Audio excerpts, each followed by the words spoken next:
Welcome to the lecture on family systems theory. Your textbook mentions Bronfenbrenner's bioecological theory in its systems chapter, and although that's related, I want you to keep it separate for this class. We cover Bronfenbrenner's bioecological systems theory in other HDFS classes, so we won't be focusing on it here.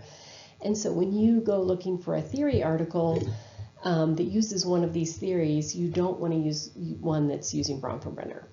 Okay, so family systems theory is one of my favorite theories. I often put on my systems hat for understanding patterns in my personal or professional life. So for example, my kids have recently left home, and that's hard. But I've told them that even though I want to be open about my emotions with them, I don't want them to have to take care of me or shut down their feelings because they're worried about me, which would be both things that could happen in a family system. They're common patterns. So I was trying to kind of avoid problematic patterns.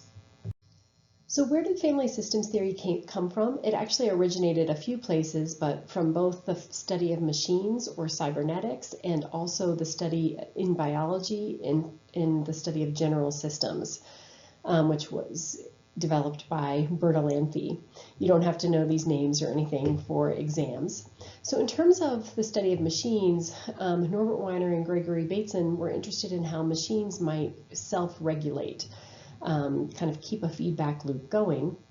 And an example of a self-regulating machine system is a home heating system, because it's set up so that it reads the temperature using the thermostat. It reads the temperature of the room, and then it either turns on or turns off the air conditioning and the furnace, in response to that.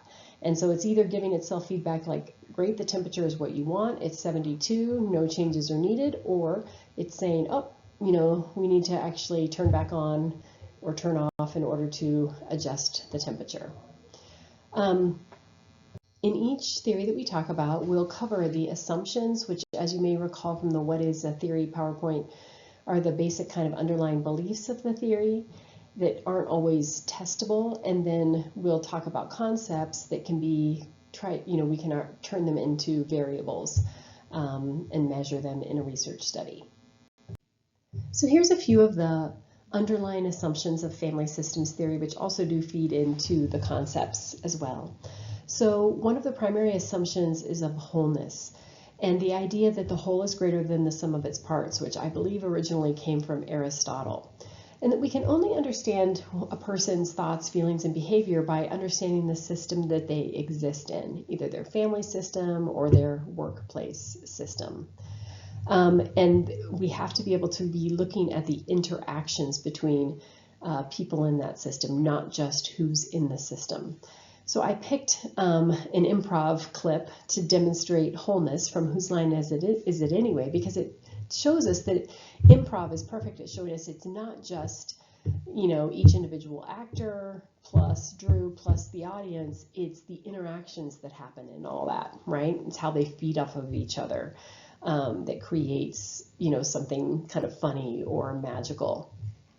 Another example given for wholeness is the idea that a cake is more than just a pile of ingredients, right? There's chemical reactions that happen when you put eggs and baking soda and sugar and flour and liquid kind of all together that makes it more than just the sum of its ingredients. Another assumption is that of interdependence, that changes in one part of a system influence all other parts of the system, that all parts of the system are interconnected. And so we often use the example of a mobile from that. And so you can imagine if you have parts of a mobile, if one part goes away, the whole mobile has to kind of rebalance. If one part gets, heavier or lighter or has something going on, everybody is kind of adjusting in response to that. And so I put a clip there from Alexander in The Terrible, Horrible, No Good Day, which starts with his usual typical day of milk being spilled on his laptop, gum in his hair, being made fun of at school, and that's kind of contrasted to his family having perfect experiences, and he really wishes that they could know how he felt. Because basically his experience is worse because it's so different than theirs. Theirs is great, everything's great, #blessed, and he's, struggling. But then So this shows us kind of both wholeness and interdependence. So wholeness, once we understand that Alexander exists in a family of nearly perfect people, we can understand his distress and his sense of isolation. We can also see interdependence. So eventually, because they start to all suffer and have miserable days, and he begins to then feel better because they're suffering and he's not alone, and then he takes on a leadership role in helping people get through, hard times. So that idea of just, we're influenced by what's happening with the people around us. And then the last assumption here is that the problem is the system, not in the person. And obviously, if you take this to the extreme, it might, not make people take responsibility for abusive behavior or things like that. So we have to take this with a grain of salt. But we are often assuming that when people come in, couples, for example, come into therapy, that the problem doesn't necessarily exist in one person or another, but it exists in how their interactions, the patterns that they've formed, or the feedback loops. And we're going to get more into some of those examples. So here's our first example of interactions and feedback loops, or also called circular causality. So in families with two caregivers, sometimes one caregiver takes on a more permissive role and the other one is more strict. And we often think that this quality just exists in the other person, like she has higher expectations. And that might be a part of it, but there's also a systemic pattern happening as well. For example, if I think my partner is too lax with the kids, then I'm more likely to feel like it's my responsibility to stick to the rules and enforce expectations, because I might fear that if we're both laid back, our kids will fail. However, my partner might witness my strictness and worry that if both of us are tough on the kids, no one will be fun or playful and our kids will suffer. So maybe my partner takes a more relaxed stance, which only continues to feed into my concerns about lack of structure. So then this leads us to these concepts of feedback loop or circular causality, which we're already talking about, and how that ties into what family systems theory calls homeostasis, or a sense of regulation that keeps a system in balance. And so in family systems, we often have these feedback loops and these roles that we take on that stay the same. They become repetitive. Even though they're occurring in different ways, we're just repeating the same kind of patterns or roles over and over. Even if sometimes they're not that functional or not healthy for everybody, but systems do like predictability, and they do like balance. So more on this idea of interdependence, circular causality, homeostasis, and roles is that when we interact with each other, we often react in ways to maintain balance or homeostasis in a system, and then we get cast into these roles. So family members may take positions that appear more opposing or polarizing than the person really is in totality. So the first three patterns that we saw in that cycle between Aaron and Sam, where Aaron is more critical with the kids, and Sam is more shut down, right? So that's the demand withdraw. We also notice Aaron's overfunctioning as the taskmaster, Sam is underfunctioning, and we also see that Aaron is more strict, whereas Sam is more permissive. So we're kind of seeing all three of these polarizations in that first example that we looked at. Here's another example in which Maria and Isaac have become a bit polarized in how they're dealing with Maria's recent cancer diagnosis. So Maria's upset and falling apart about the diagnosis, and Isaac ends up feeling like he needs to be the strong one. And then Maria feels like no one's really expressing all of the sadness and the pain of this, and so she really manifests it. Isaac, doesn't want to express sadness because he's worried he's going to make it worse, and that just leaves Maria feeling more alone and sadder. Of course, it might be that Maria tends to be more emotional and Isaac more rational, but it also seems like they're reacting to each other and becoming more different or polarized than they actually are. So Isaac is likely more emotional than he appears, and Maria may have the capacity to be more rational and calm than she's displaying.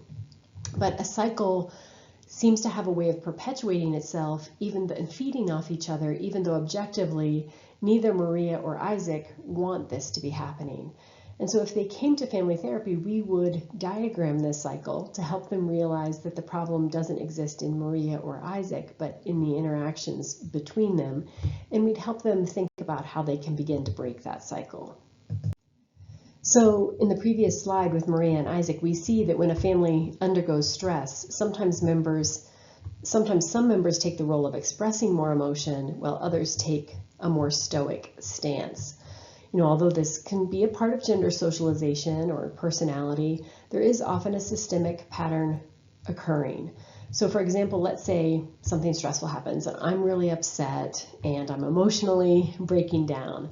If you're the family member with me, it might be hard for you to fall apart too, because then the system will be unbalanced and we might worry that we'll just drown in this painful emotion. So you might decide to be strong for me and minimize your emotions and instead focus on being more rational and problem solving. Or if I'm being really pessimistic, you might be more optimistic and help me focus on the bright side.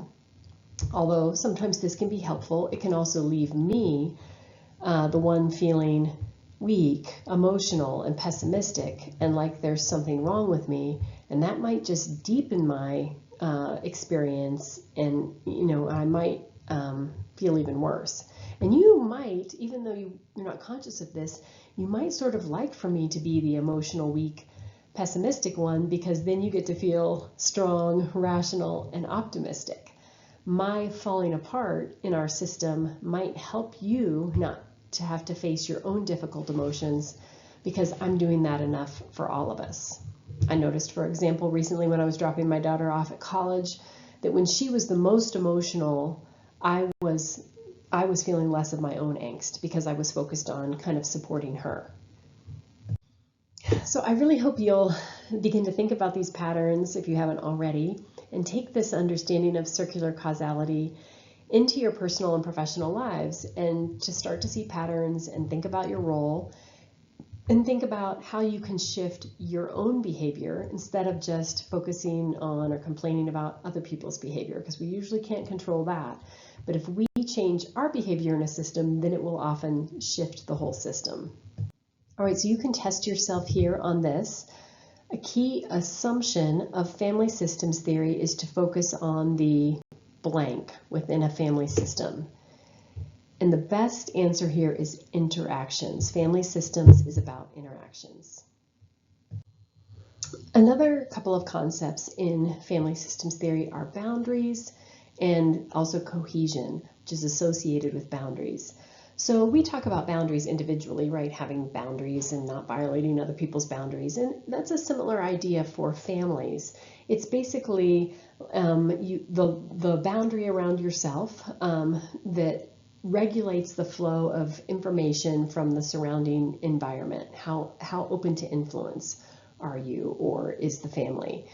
And basically there's a continuum there from being really open to the environment and really closed. And by environment, in terms of families, we might be thinking about being open to the influence of teachers or other professionals like therapists or maybe coaches or doctors, right? Or other adults or other people. And so we want families to be in the Goldilocks zone for that, kind of the middle range. We don't want them to be really rigid, which is kind of my example on the one side of the screen with the dark line around the box. That's a rigid boundary where nothing can get through to the family, where they're not accepting influence. And we don't want the family to be on the other end of the continuum where every idea or every person who comes along just can sway them, right? Or they don't have kind of a sense of family, right? They don't have a clear boundary around them that gives them this sense of togetherness. So we want a degree of permeability. And this is all derived from Bertalanffy's general systems theory.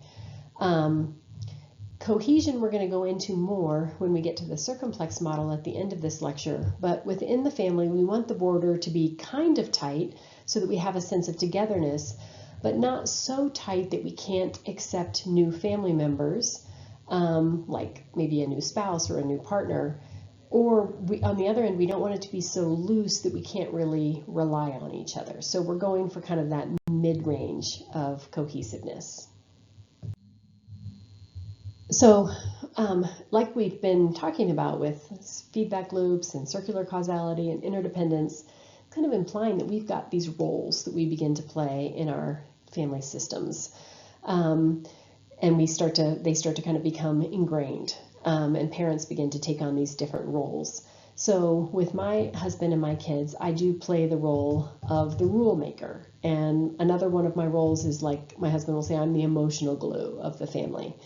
I also have intentionally taken on a little bit of, I call it like playing the fool almost. I let my mistakes be known.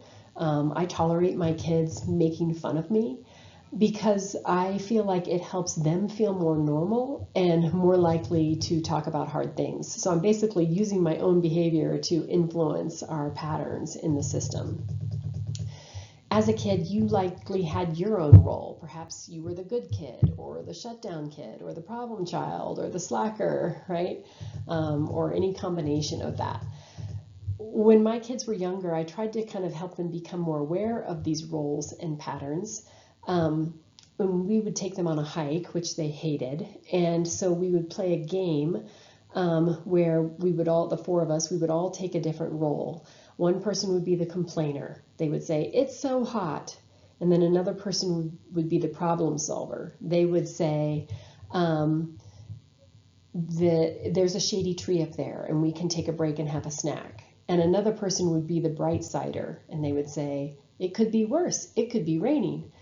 And another person would be the validator. And they would say, it's so hard to hike when it's hot, right? All these could be kind of common roles that we play when things get stressful. And I wanted my kids to kind of be aware of those roles and also be aware of kind of communication techniques too. So ideally, with this idea of flexibility, ideally no one gets stuck in roles or patterns, or their family members don't keep having rules that don't work.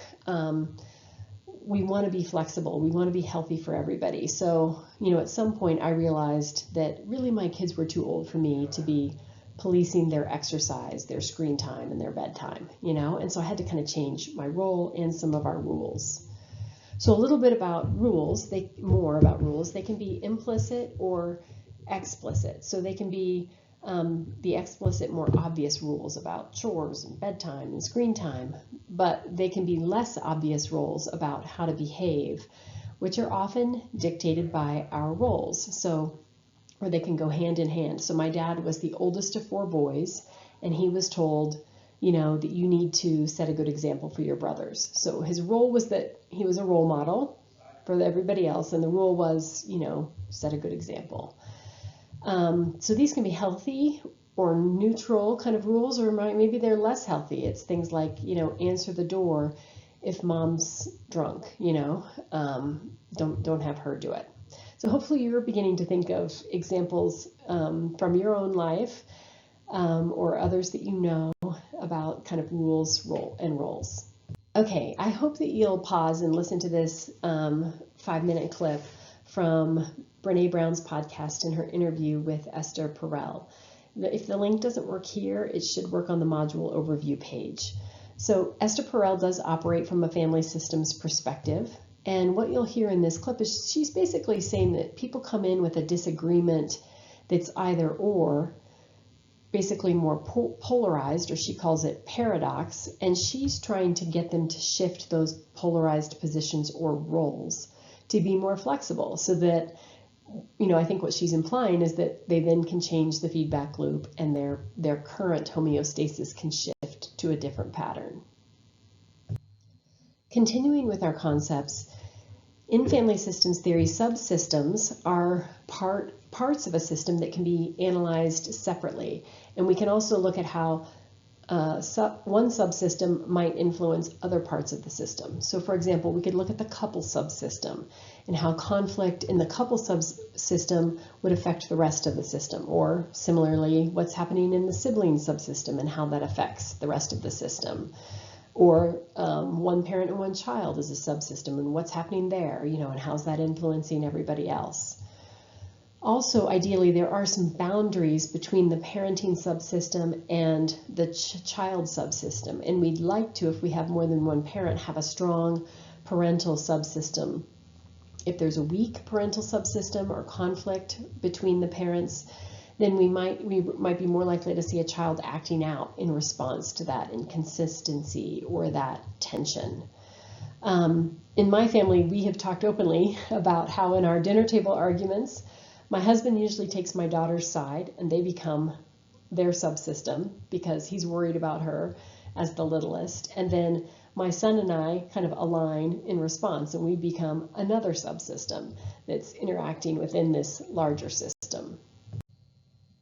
So when we have issues with boundaries in the family system or within the subsystems, then we can start to have what are called, in systems with kids, parent-child boundary disturbances.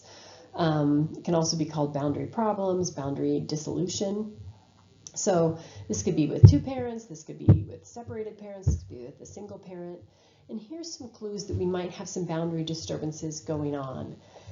So the first one is enmeshment, which is extreme cohesion. So closeness that is so extreme that it's detrimental to someone's development or their autonomy. Like, for example, if my kids just left home, but if I was adamant that they stay because I couldn't handle them leaving, right, that would be enmeshment and I would be inhibiting kind of their development. Relatedly is intrusiveness, where a parent, and I can relate to this, is policing too much. For example, how much a kid eats or who they're friends with at school.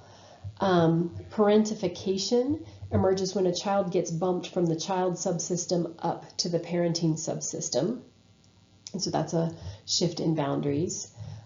Triangulation is when, and we're going to talk more about this, is when two people form an alliance against someone else. And that might also involve the child as being a mediator or a go-between in parent conflict.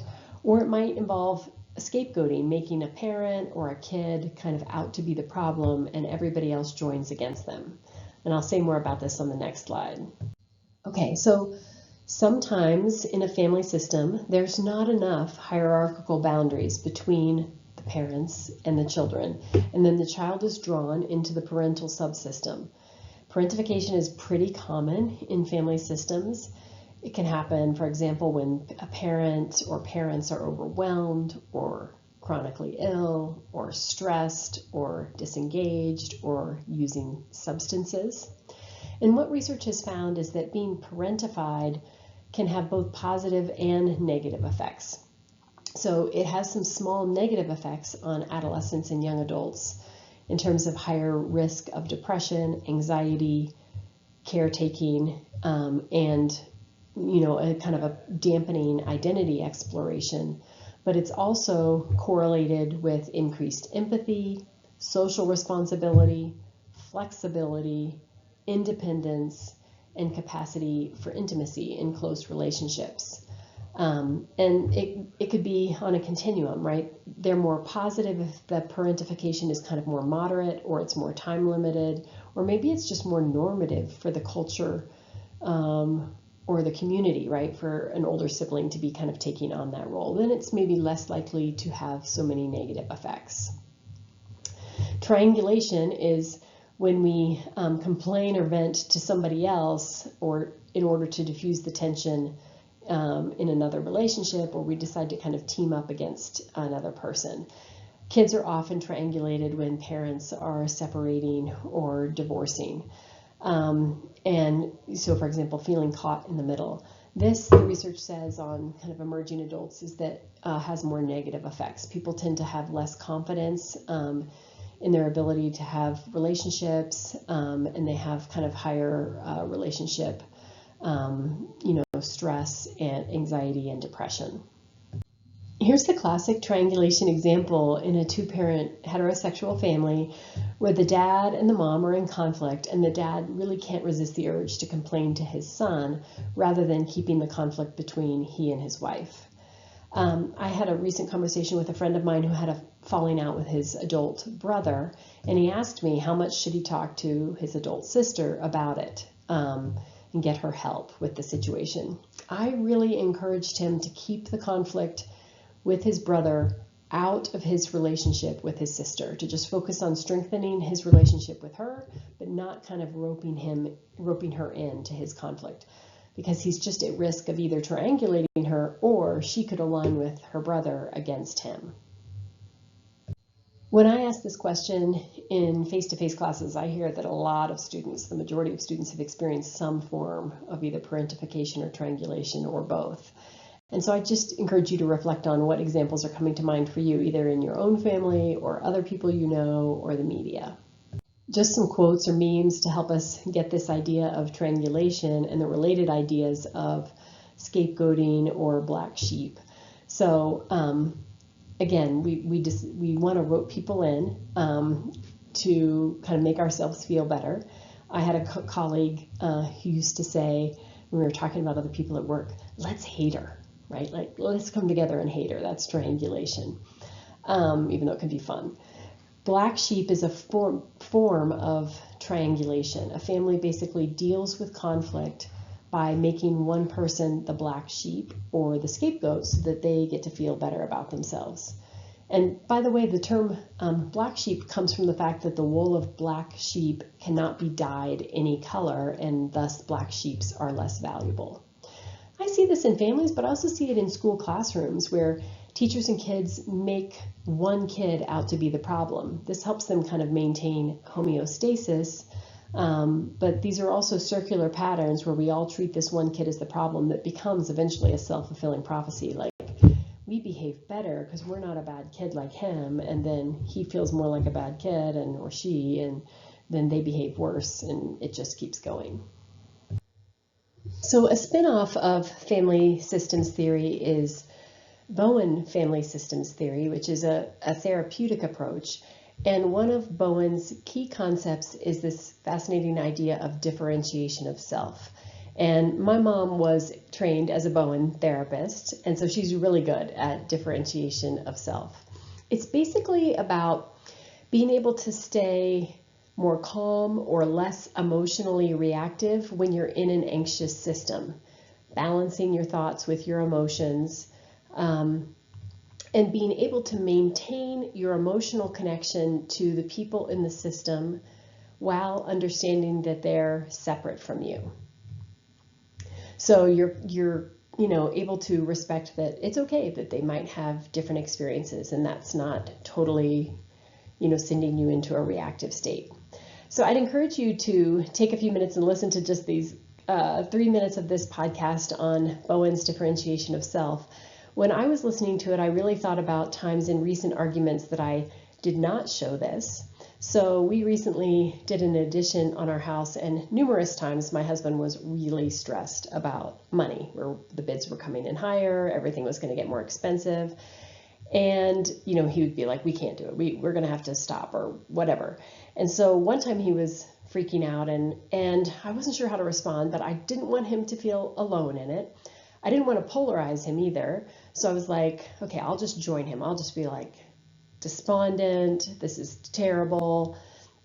I let myself just be kind of down and depressed and stressed about it for a few days. And then the next week he freaked out again.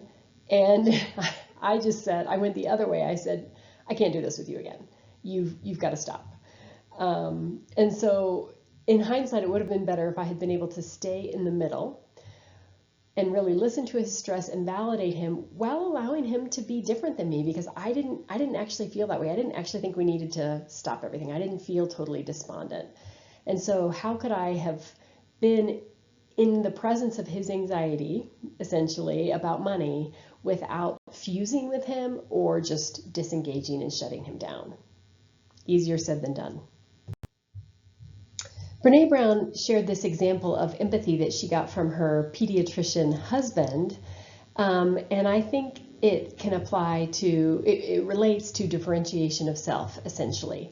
So she asked her husband that if when he's having to give bad news to a family, in terms of being empathic, does he just imagine that it's his kids that are in this situation? And he was like, oh no, I don't imagine that it's our kids. when I'm giving bad news, because then I would become so undone that I wouldn't be able to help my next patients. He said, I help over the fence. I don't walk through the gate. And I thought this was a really nice metaphor for boundaries, basically, between us as people. That even though we're being empathic, we're helping, there's always a fence. We are always separate.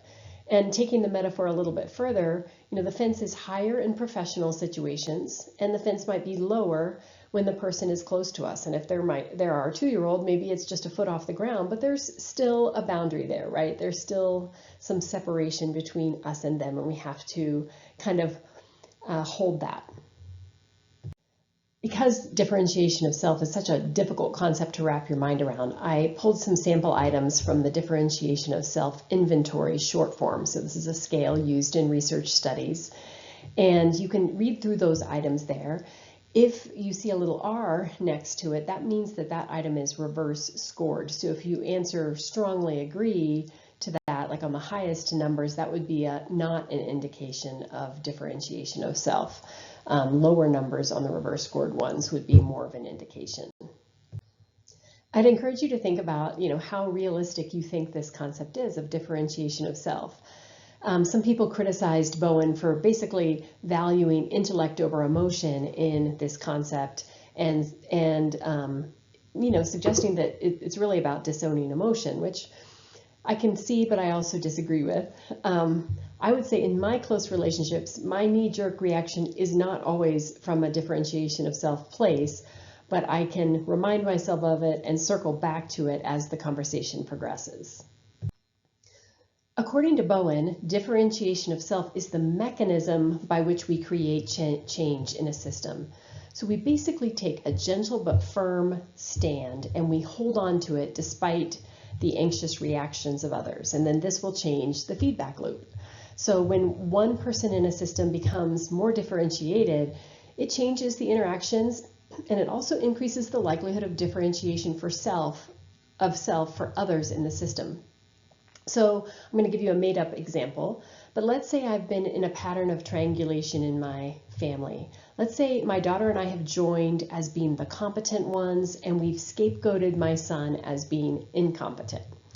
So any one of us could use differentiation of self to change the pattern.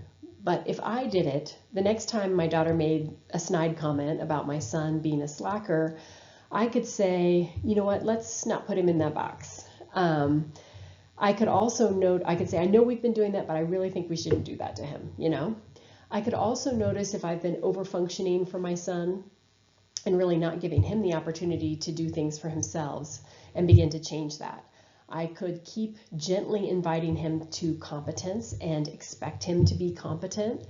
And because this is an entrenched pattern, it will take a while for it to really change. I'm going to have to stick to my guns because systems like homeostasis, and everybody's going to want me to just change back to the old system that we were more comfortable with. My daughter is going to try to get me to join against him because maybe it was a way we connected and we had a little laugh. My son might keep underperforming for a while because that's his role and has been kind of what's expected. So I'm going to have to hold this differentiated sense of self for a while in order to change the system, maybe months. But then I might really be successful. There was a recent systematic review by Calatrava of almost 300 studies on differentiation of self, and they consolidated the findings.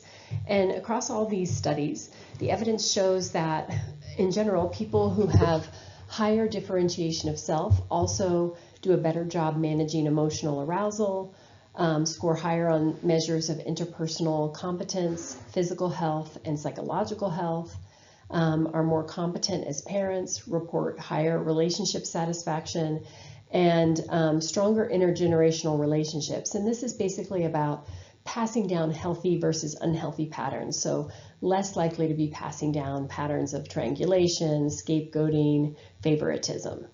So I think this is evidence for why pursuing differentiation of self is worth it. All right, so let's talk about the circumplex model, which is an outgrowth of family systems theory. So the circumplex model was developed by David Olson, And it focuses on a couple of constructs from family systems. That idea that families could have boundaries around them that would be more open or more closed, and thus a range of cohesion, and that families have rules and roles with a range of flexibility. They later added family communication into the later model, but we will just be focusing on, in this PowerPoint, the cohesion and flexibility. So when you're looking for an article for your theory paper, if you find an article that says it's using the circumplex model or the measurement scale that goes with it called FACES, FACES is the acronym, then this means that they're using family systems theory. Okay, so the first dimension is cohesion, and the focus of cohesion is basically how systems balance their separateness versus togetherness, emotional bonding, boundaries, time, space.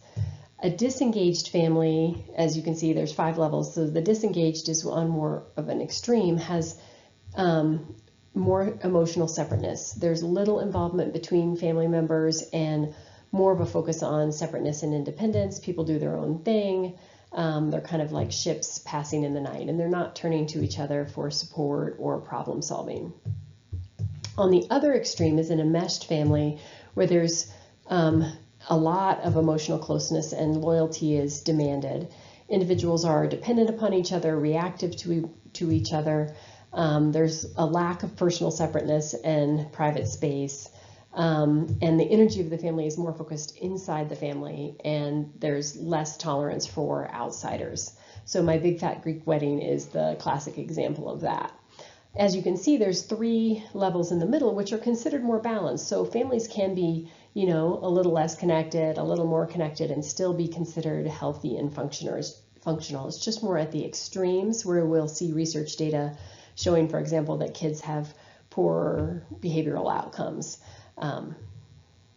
The second circumplex model dimension is flexibility or adaptability. And again, you're going for kind of that mid-range rather than being at the extremes.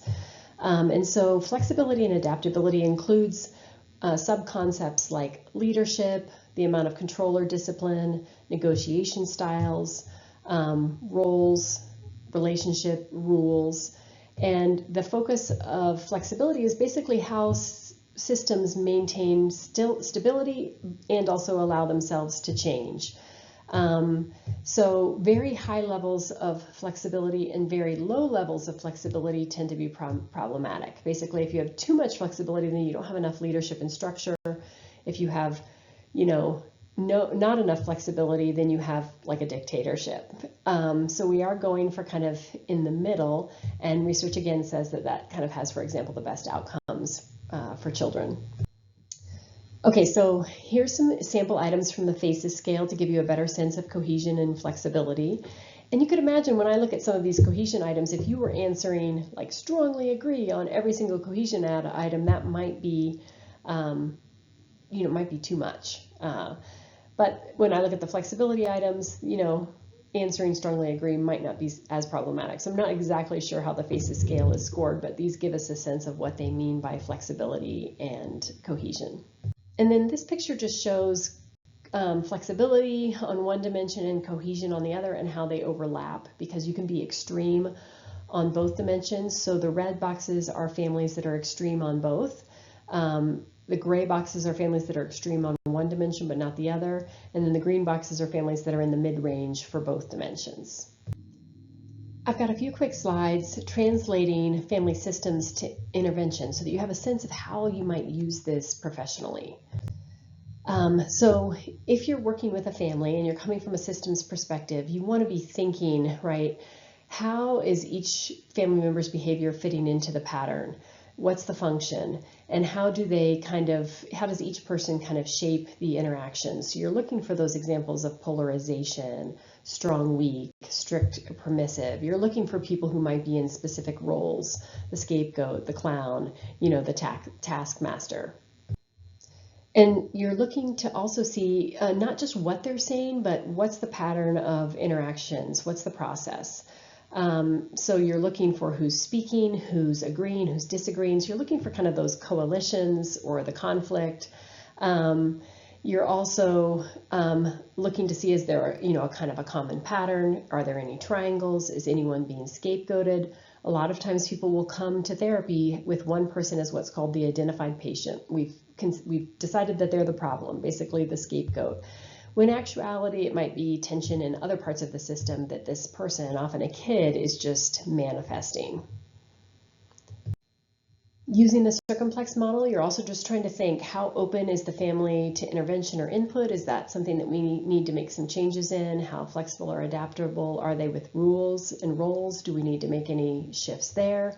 And are there any powerful influences from extended family members that we just need to be taking into consideration? And then lastly, again, we are trying to avoid, as interventionists, kind of engaging in the problem story and agreeing that one person is the problem. We're trying to maintain an alliance with all family members. And we're trying to view problems as existing in the interactions between family members, not within family members. And we're focusing more on the process of how people are interacting than the content of what they're saying. So we're not getting so caught up in the actual content of the argument around chores or something like that. We're watching the patterns. Okay, so at the end of each theory PowerPoint, I'm going to give you a theory paper example where I use an article and I walk you through how we would write the theory paper using this article. So I always pick articles that are out of your year range, so you won't end up using this for your paper. So this is older, but it's basically on fathers' involvement in co-parenting following divorce, and it's using family systems theory. So there's 5 sections to the theory paper. The very first section is the overview of the study. You may have done things like this in other HDFS classes where you basically summarize a research article or research study. So that's what you're doing here. You don't have to worry so much about family systems theory. You're just summarizing the study.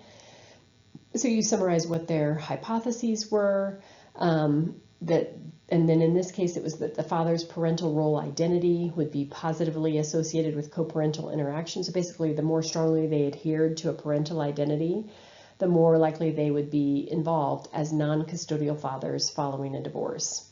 We talk about who the sample was, and you can add demographic information. We describe how they measured their constructs or concepts. And then we present the results, which was, for this study, was that satisfaction with parenting and perceived support from the ex-spouse positively related to co-parenting interaction, the more likely you would be to be involved with your kids. And so then the implications of this are that if we can develop interpersonal interventions, perhaps between the divorced couple, to help encourage father involvement, that would be a good idea. So in the second section, you give an overview of the theory that the article is using. And remember, you're not applying a theory, you're finding an article that's using a theory. And we'll check that with you on the article check-in. So you're going to summarize family systems theory here using the textbook and the lecture both. A minimum of 6 concepts or assumptions you want to describe. So basically it's like if someone didn't know anything about family systems theory, how would you explain it to them? You don't even have to worry about what your article says at this point. You can put that aside and just tell us how you understand family systems. So in this section, you're going back to the article armed with your understanding of family systems theory, and you're just marking up anything that seems to be related to systems, any of the terms and concepts and assumptions that we've been reading about, or if they have a section on the theory, either in the literature review or the discussion or both.